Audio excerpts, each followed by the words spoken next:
Good morning, everyone. My name is Andres Saputra. I'm going to be delivering a second language acquisition class or SLA atau yang biasa dikenal dengan pemerolehan bahasa kedua. Khususnya untuk hari ini kita akan mempelajari proses pemerolehan bahasa kedua di materi tersebut. Semoga mahasiswa-mahasiswa saya bisa menonton video ini sampai akhir sehingga bisa memahami materi kita hari ini dengan jelas. Baik, kita masuk ke tujuan pembelajaran hari ini. Yang pertama, mahasiswa mampu memahami konsep dasar SLA, termasuk apa itu bahasa kedua dan bagaimana proses akuisisi terjadi.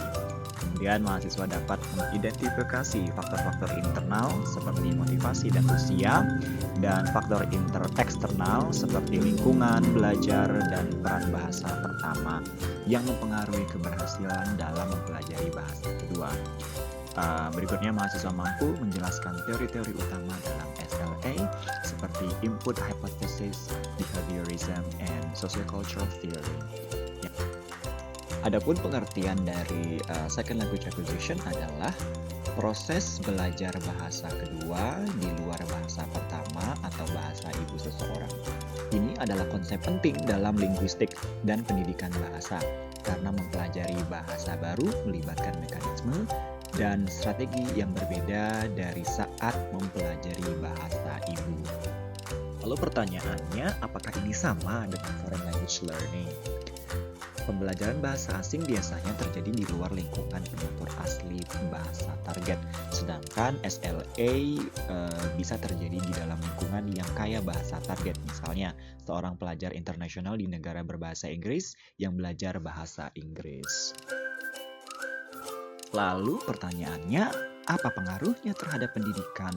Tentu saja sangat berpengaruh ya. Salah satunya adalah memahami SLA membantu pendidik memilih metode pembelajaran yang efektif untuk beragam latar belakang siswa. Berikutnya kita melihat faktor-faktor yang mempengaruhi SLA. Sebetulnya para ahli banyak sekali telah menunjukkan research atau pandangan-pandangan terhadap faktor-faktor apa saja yang mempengaruhi SLA. Tapi ada 5 faktor utama, yakni umur, motivasi, lingkungan, gaya belajar, dan peran bahasa pertama. Berikutnya kita lihat nih teori-teori utama dalam second language acquisition. Yang pertama itu ada Krashen's input hypothesis, di mana Stephen Krashen mengemukakan bahwa input yang dapat dipahami atau comprehensible input adalah kunci dalam SLA. Untuk menguasai bahasa, pembelajar harus diberi input bahasa yang sedikit lebih tinggi dari level pemahaman mereka, atau yang biasa dikenal dengan formula E+1. Kemudian behaviorism dari Skinner. Menurut teori ini, pembelajaran bahasa terjadi melalui pengulangan dan penguatan. Dalam pendekatan ini, pelajar mengulang-ulang struktur bahasa sampai terbiasa. Namun, ini terbatas dalam menjelaskan bagaimana pembelajar dapat memahami dan menghasilkan kalimat yang belum pernah mereka dengar. Berikutnya ada sociocultural theory atau teori ini berasal dari Vygotsky. Vygotsky berpendapat bahwa interaksi sosial dan kolaborasi sangat penting dalam SLA. Ia mengenalkan konsep Zone of Proximal Development atau ZPD yang menyatakan bahwa pelajar bisa menguasai keterampilan lebih cepat dengan bantuan orang lain. Berikutnya ada teori interaction hypothesis berasal dari Long. Menurut Michael Long, SLA terjadi melalui interaksi langsung, terutama ketika pembelajar menerima umpan balik yang mampu memperbaiki kesalahan mereka. Penggunaan bahasa yang sebenarnya dalam percakapan adalah bagian penting dalam akuisisi. Berikutnya Universal Grammar atau berasal dari Chomsky. Teori ini menyatakan bahwa manusia memiliki kapasitas bawaan untuk memahami struktur bahasa, yaitu Universal Grammar. Ini menjelaskan mengapa anak-anak bisa belajar bahasa dengan mudah, bahkan tanpa bimbingan yang jelas.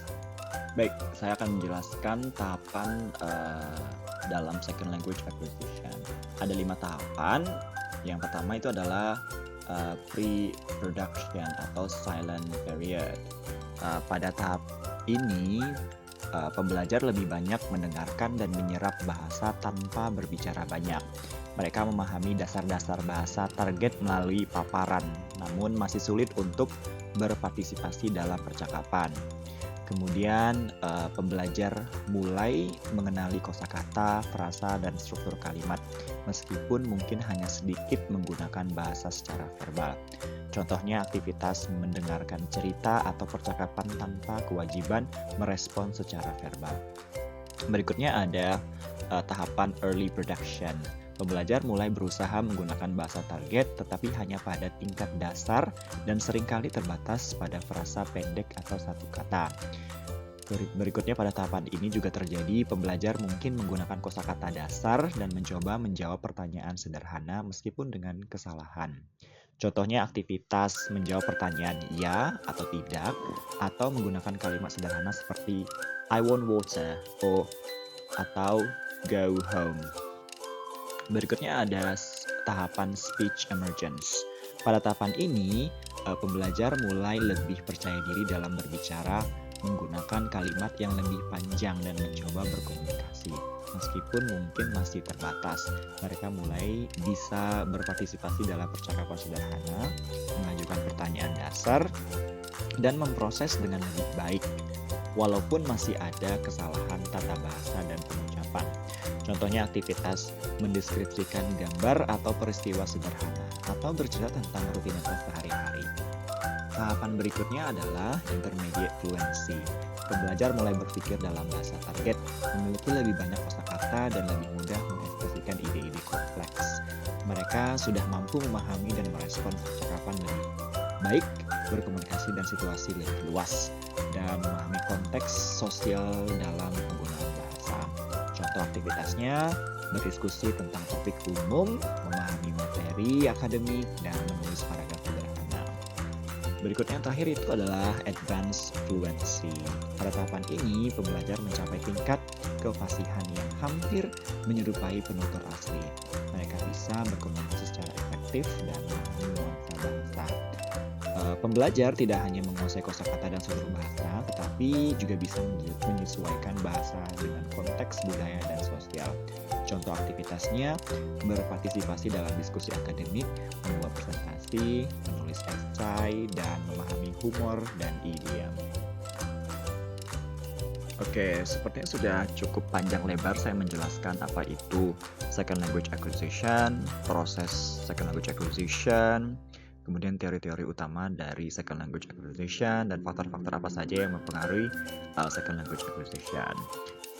Sekarang, sepertinya waktunya untuk menutup video ini dengan memberikan tugas, yaitu adalah refleksi singkat tentang pengalaman belajar bahasa kedua kalian.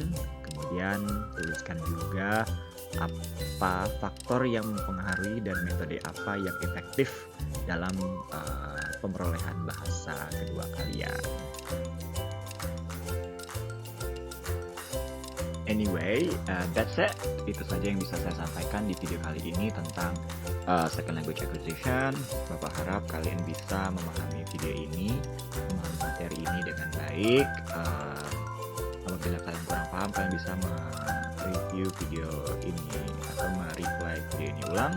Dan apabila belum paham juga, kalian bisa chat pribadi saya. Terima kasih. Bye-bye.